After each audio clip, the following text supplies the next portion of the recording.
مجھے ایک چیز بہت زیادہ حیران کن کر دیتی ہے، اور وہ یہ کہ جب ہم بچپن میں ہوتے ہیں تو ہم بچپن سے اکتا جاتے ہیں اور بڑے ہونے کی خواہش کرتے ہو. جب ہم بڑے ہوتے ہیں تو ہم جو ہے واپس بچپن میں جانے کی خواہش کر رہے ہوتے ہیں. آپ نے اکثر سنا ہوگا کہ ہم کہتے ہیں کہ کاش ہمارا بچپن واپس جو ہے وہ لوٹ آئے.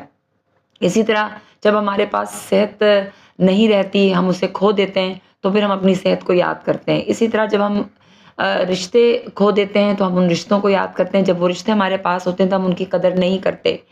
تو کہنے کا مطلب یہ ہے کہ اسی طرح ہم جو ہے جس حال میں رہ رہے ہوتے ہیں ہمیں اس کی فکر نہیں ہوتی. ہم مستقبل کی فکر کر رہے ہوتے ہیں اور ہم ماضی کو ہی سوچ سوچ کے اپنی زندگیوں کو ہلکان کر لیتے ہیں.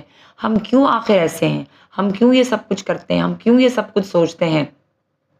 لہٰذا ہم اگر یہ سب کچھ سوچنا اس طریقے سے بند نہیں کریں گے تو ہم پھر ایک وقت ایسا آتا ہے کہ ہم آخر کار جو ہے وہ اسی طرح ہلکان ہو کر پھر مر جاتے ہیں، اور پھر جن چیزوں کا کوئی فائدہ، کوئی حاصل حصول نہیں ہوتا.